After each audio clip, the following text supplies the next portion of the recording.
¿Te han picado los 100 pies? Sí, sí me han mordido. En lugar de irme al hospital rápido a que me pusieran un anestésico, un bloqueador o algo para controlar el dolor que sabía que iba a llegar fuertemente, que empezamos como 5 minutos, me duele un poco y está un poco caliente. O sea, cuando llegué al hospital llegué pidiendo que me cortaran la mano.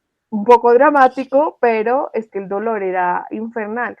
No desarrollé ningún superpoder, que era mi esperanza, aunque no sé cuál sería el superpoder si tuviera el poder de un 100 pies.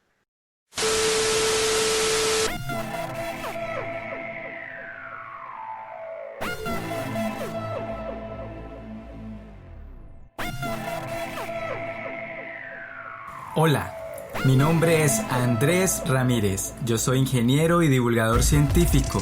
He trabajado motivando a las nuevas generaciones a amar la ciencia y creo que es el momento de reconocerla como una herramienta que nos permita entender, conocer y transformar el mundo en el que vivimos para mejorar la calidad de vida de las personas.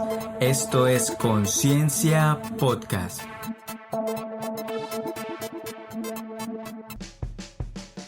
Bienvenidos a Conciencia Podcast. En este episodio nos acompaña Elisa Chaparro, quien es bióloga de la Universidad de los Andes y es conocida como la doctora 100 pies. En la primera parte de esta entrevista con Elisa, hablamos sobre la ciencia en la literatura, la biología, los bichos, los insectos y los muy mal geniados y asombrosos 100 pies. Hola Elisa, bienvenida a Conciencia Podcast. Hola, ¿cómo están? Muchas gracias por invitarme. Estoy muy, muy, muy feliz. Bueno, Elisa, muchas gracias por aceptar nuestra invitación. Y bueno, quiero que nos cuentes un poquito de tu vida, cómo te empiezas a interesar por la biología. Pues tú estudiaste biología en la Universidad de los Andes, pero ¿cómo fue tu vida antes de empezar a estudiar biología? Yo era una niña tremenda, era una niña endemoniada. Mis papás me llamaban una vez a la semana al colegio a los pobres y una de las cosas con las que me describían es que yo era una líder negativa, que fuera de que, o sea, era súper malosa, llevaba todo el curso a hacer el mal conmigo, o sea, como que los llevaba al lado oscuro junto conmigo. Y, pero pues creo que al final de cuentas era muy inquieta, curiosa y las clases a mí me aburrían porque mi cerebro es, pues no sé, no está cableado para estar sentada viendo para el frente y creo que hasta el día de hoy, ya con un doctorado encima y todo, sigue siendo igual. Para mí no tiene ningún sentido una clase así donde un profesor se para al frente a decirme cosas que yo puedo leer. Entonces, digamos que todo eso se fue sumando y siempre, pues yo crecí en el campo y mi mamá y mi papá era scout, entonces yo crecí un poco también con la naturaleza y mi mamá siempre como que ella era muy tranquila con relación a los bichos, entonces nunca nos enseñó a como, ay, una araña ni nada, o sea, yo nunca tuve esa imagen de ninguno de mis papás donde tuvieran asco de coger algún bicho y entonces como que yo no desarrollé eso. Digamos que yo veo que muchos niños le heredan eso a los papás, pero yo nunca, o no sé si ven, o si lo desarrollan por ellos mismos, yo creo que la televisión, no sé, muchas cosas pueden influenciar, pero pues yo no crecí con ese ejemplo, entonces yo era de las niñas que cogía lagartijas y culebras de las sabaneras, y si veía una lagartija enferma la cuidaba, era, o sea, como siempre muy vinculada con la naturaleza y esas cosas. Y además era una niña que leía mucho, mucho, me encanta leer. Todavía soy una niña que le encanta leer. Y, y los libros te brindan esa posibilidad de mundos fantásticos, increíbles. Entonces, cuando nos preguntaban qué queríamos ser cuando fuéramos grandes, que queríamos, y yo siempre decía como, pues las niñas de mi colegio, mi curso eran como mamá, profesora, enfermera, y yo pirata, mosquetera, eh, no sé, maga, súper realistas mis sueños, pero una cosa era clara, era que yo quería como estar viviendo aventuras y salvando al rey de los enemigos y descubriendo o viviendo las aventuras como las que leía en los libros de Julio Verne, que fue uno de creo que el escritor, mi escritor favorito, como hasta que cumplí 16 años. Entonces, ahora en retrospectiva, yo digo, no tenía como no ser científica, o sea, no había una opción. Y cuando llegó la hora de escoger la carrera, yo cuento esta historia, pero nunca recomiendo que nadie lo haga. Funcionó conmigo y creo que es la única vez que va a funcionar. Yo no sé qué se metió en la cabeza, no, la verdad no hay ninguna justificación, pero se metió en la cabeza que tenía que estudiar una ciencia pura. Entonces tenía que ser o química, o física, o matemáticas, o biología, o sea, como tenía o sea, ¿por qué? No hay un por qué claro, o sea, no puedo decir como por qué no. Y me acuerdo que dije, bueno, voy a estudiarlo en lo que peor me fue en el colegio, porque si logro ganarme la vida con lo que soy peor ahora, nada me va a poder derrotar en el futuro. Y en lo peor que me fue, iba a ir a biología, lo cual hubiera podido funcionar muy mal, o sea, si lo veo en retrospectiva, pues pudo haber sido la peor idea de mi vida, pero tuve la suerte de que el primer semestre, una de las primeras clases que tuve, nos enseñaron cómo una hoja absorbe energía del sol y la cascada de fotones y cómo funciona. Y me acuerdo que después de esa clase ya, pues sí, todavía me faltaban un par de años, pero yo salí de esa clase siendo bióloga y salí de esa clase siendo científica. O sea, tenía que, o sea, se volvió como una droga que hasta ahora todavía la busco, como entender esas cosas son de las cosas más chéveres y una nota y muchas cosas se han ido encajando después de eso en mi cerebro que me han llevado a entender el por qué de pronto es nuestro ser científicos de pronto es algo de todos y es un instinto natural y todos podemos ser científicos y de hecho todos lo somos de alguna manera, pero bueno, eso es más adelante que lo fui entendiendo, ¿no? También ha sido un camino muy divertido y un poco loco, un camino mío académico. Bueno, y de este aprendizaje que tienes de tu papá de los scouts, ¿también te quedó él siempre listos? Siempre listos, claro. Obviamente, pues yo era muy niña, mi papá se salió ya cuando yo era, pero yo me acuerdo que yo fui lo bata, ya ni me acuerdo, lo ves nada, las chiquitos. O sea, como, y que nos embarrábamos, y como, claro, yo era toda, me encanta, como, toda muleca, no sé cómo, en muleca es una palabra en brasileño, en portugués, como me encantaba ensuciarme y embarrarme, entonces, claro, los scouts son perfectos para eso. Como, pero también te enseña muchas cosas, responsabilidad, trabajo en equipo, te enseña... Una cosa que me gustaba de los scouts era las historias que había detrás de todo lo que significan ellos y digamos mi papá hablaba mucho del libro de la selva y todo lo que uno puede aprender, digamos, siempre me remonto a cualquier libro, si tú me preguntas cualquier cosa de mi vida, hay un libro de pronto que me ha enseñado. Ahora, hoy estoy en día de revelaciones. Sobre mi Sí, qué vida. bueno. Como Bueno, ¿y de- por qué consideras importante la ciencia? Porque la ciencia está en todo. Así suene súper cliché. La ciencia hace parte de quienes somos y de lo que nos rodea. Tener la capacidad de entender eso te da de alguna forma un superpoder. ¿No?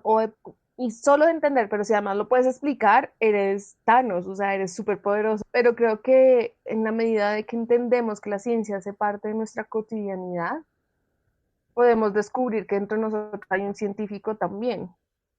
Así hagamos un montón de cosas en las que hay ciencia y que no nos demos cuenta, en la medida que lo vayamos interiorizando, entonces si hacemos, yo siempre pongo el ejemplo más sencillo porque es lo primero que hacemos en el día, que es el tinto, el café, bueno, por lo menos en mi casa. Y eso ya es de alguna forma es un experimento químico. Estás cogiendo dos cosas, las estás pasando por un cambio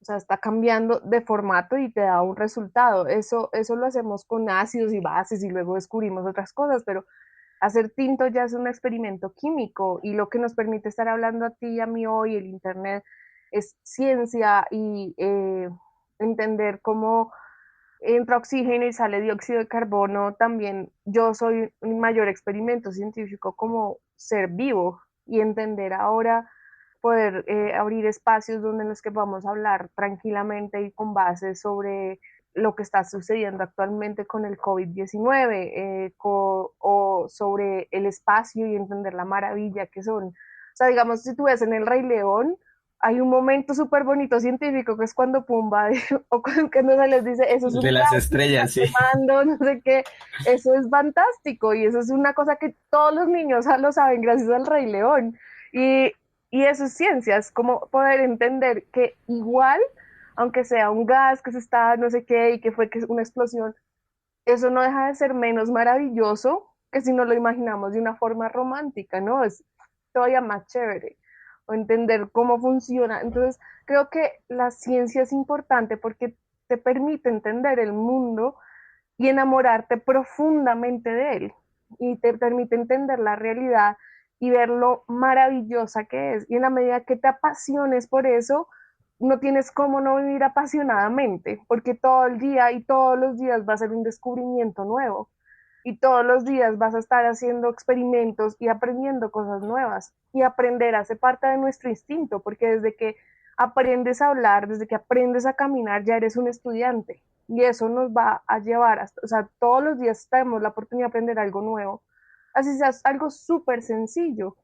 Y a veces son cosas que aprendemos sobre nosotros mismos, como yo acabo de darme cuenta después de no sé cuántos años de mi vida, que siempre tengo un libro de referencia a muchas cosas.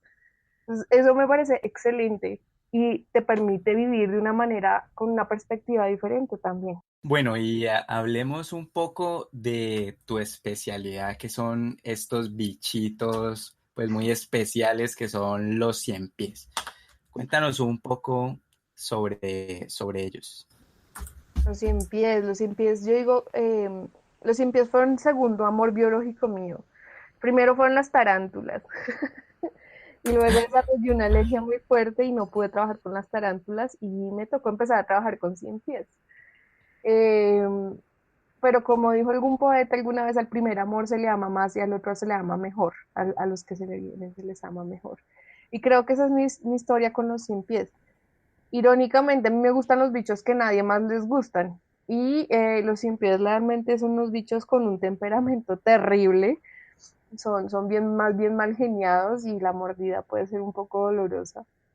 Y comencé a trabajar con ellos, como te digo, por circunstancias, porque la vida botó los dados y así fue. Yo estaba a 2 meses de irme a Brasil a trabajar con tarántulas, a desarrollar un proyecto con tarántulas durante una pasantía, todavía estaba en pregrado, pero me iba a hacer mi pasantía a Brasil, al Instituto Butantan, y literalmente 2 meses, 3 meses antes de mi viaje, tuve un paro cardiorrespiratorio causado no por una mordida del cien pies de la tarántula, sino porque desarrollé una alergia demasiado fuerte a los pelitos y a la cutícula de la araña. Y cuando me desperté del shock y de todo esto, el médico me dijo, la próxima vez usted no llega al hospital, usted no puede más trabajar con tarántulas. Y eso para mí fue terrible porque, pues imagínate, es como cuando terminas una relación y los dos todavía se quieren. Es lo mejor para los dos porque se están haciendo daño. Entonces mejor terminemos. Algo así fue eso terminada. Y pues mi jefe en Brasil me dijo, como no, igual véngase y miramos aquí qué hacemos. Y cuando llegué me dijo, ¿por qué no hacemos algo que nadie más trabaja, que muy poca gente en el mundo trabaja? Y a mí en ese momento, ignorante, también ingenuo, me pareció lo máximo y era trabajar con 100 pies. Ahí viene un proceso también de perderles el miedo, porque no porque me dieran asco lo que sea, sino porque yo trabajo con 100 pies gigantes y una cosa es el cien pies tiernecito, negrito que ahí uno encuentra en el jardín de la casa, que si algo hace, uno lo pisa y ya. Estos son 100 pies de 15, 20 centímetros que pues es diferente, es casi una culebra con patas y mal genio. Bueno, una pregunta, ¿y tú les has contado los pies a ver si tienen 100 o algunos tienen 99, otros 98? De hecho, ningún 100 pies tiene 100 pies. No pueden. Una cosa muy... Bueno, de hecho, mis 100 pies no tienen ni siquiera cerca, tienen muchos menos. Tienen 30, 20, 46 más o menos. Eh, pero ningún 100 pies puede llegar a tener 100 pies porque para tener 100 pies tendrían que estar divididos en 50 segmentos. 100 pies son un grupo de miriápodos, que en griego significa miria, muchos podos pies. Ahí hay cuatro, este grupo se divide en 4 subgrupos. nosotros sabemos que la naturaleza o la taxonomía, la organización de los seres vivos, los taxónomos los organizan así, como, no sé si en el colegio nos enseñan, ¿no? Como reino, familia, género, especie, bueno, hay esas subdivisiones. Bien, entonces los miriápodos, los que tienen muchos pies, se dividen en 4 grandes grupos. Los que más conocemos, los ciudadanos de a pie, son los que son conocidos como mil pies, que son los diplópodos, que nuevamente viene diplo, doble, podo, pie. Y son diplópodos porque si tú piensas en uno de estos bichitos, ellos tienen como varios segmentos y entonces los diplópodos tienen un par de patas por segmento. Ahora, los quilópodos, que son los míos, por segmento tienen solo un par de patas. Entonces, para que tuvieran 100 pies, tendrían que estar divididos en 50 segmentos. 50, sí. Ajá. Solo que hemos encontrado en que ningún animal de estos se divide en segmentos pares, siempre se divide en segmentos impares. Entonces tú Oh, puedes encontrar o de 98 o de 102, pero nunca vas a encontrar de 100 dependiendo de la oh. especie. Es imposible. ¿Y por qué eso pasa? No sé, los que están estudiando la evolución de los cien pies, esa creo que es una de sus grandes preguntas, porque es bastante curioso, porque impar, creo que el otro día me contaron que encontraron uno de los animales más primitivos que estaba dividido en segmentos pares. Y la gente está enloqueciendo y haciendo análisis moleculares y fue como el único de todos los que se han descubierto hasta ahora dividido en un segmento par. Entonces es Entonces, algo ¿estos segmentos impares impactante. es solo para los cien pies o hay otros insectos también que solo son impares? Los miriápodos no son insectos. O sea, podo siempre es pie o pata. Y arto es articulado. Los artrópodos es donde están todos los bichos, básicamente. Los bichos y lo que nos comemos en las paellas.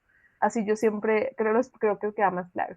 Entonces están los arácnidos, los quelicerados, que son donde están las arañas, los escorpiones, pero que no son insectos. Están los miriápodos, que son donde están los lindos 100 pies y maravillosos, los 1000 pies. Están los crustáceos, que es lo que uno se come en la paella, y están los hexápodos.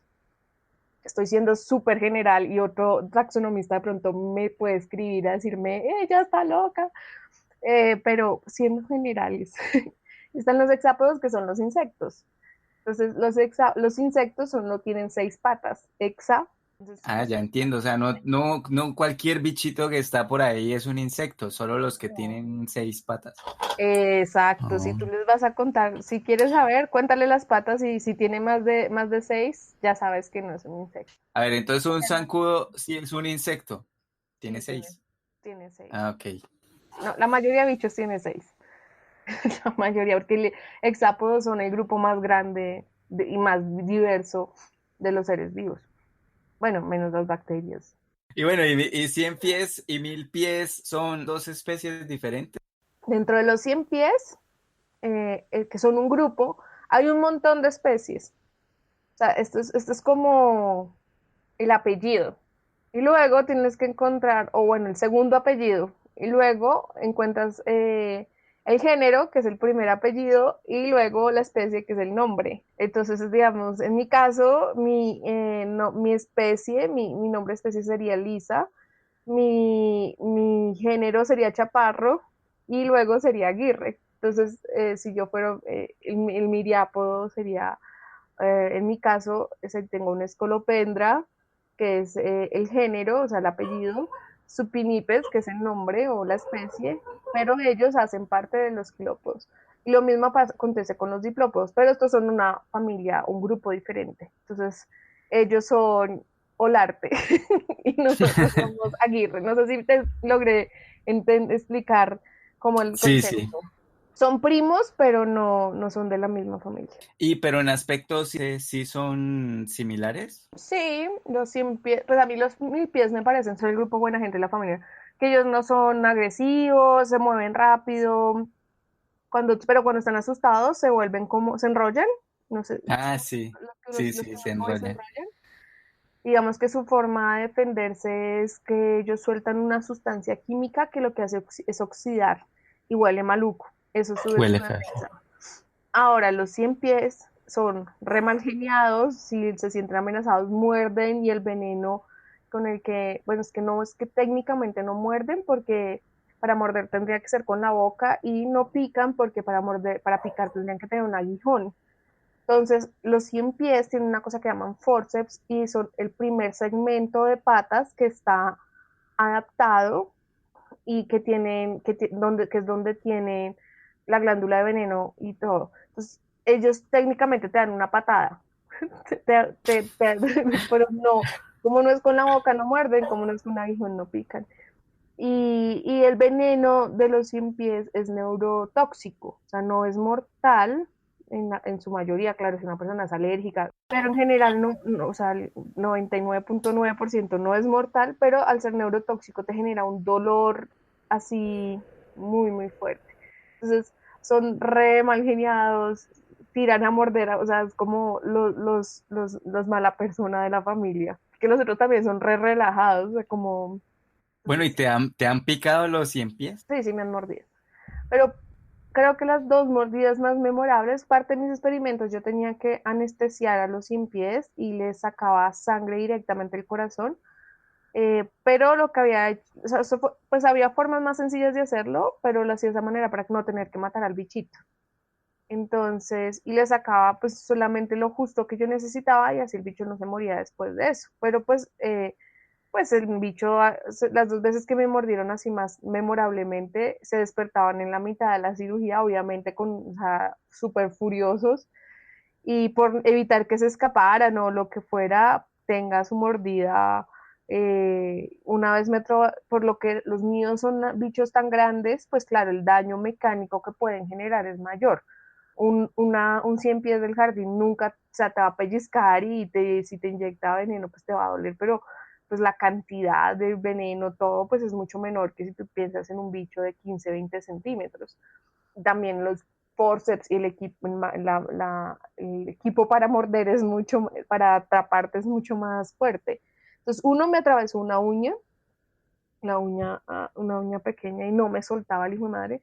Y hubo otro que me sacó una cicatriz, de hecho bien grande, pero la cicatriz es más mi culpa porque él me cogió y yo de la impresión empecé a mover la mano y el bicho no me soltaba, entonces me fue rasgando, o sea, fue como toda una serie de malas decisiones. Y para complementar ese día de la rasgada del dedo y tal, nos dimos cuenta que no, en Sao Paulo no se había reportado nunca cómo era un accidente con 100 pies. Y nosotros en el Instituto Butantan pues se trabaja mucho con accidentes de animales venenosos y ponzoñosos. Entonces lo que hicimos fue como comenzar a reportarlo en lugar de irme al hospital rápido a que me pusieran un anestésico, un bloqueador o algo para controlar el dolor que sabía que iba a llegar fuertemente.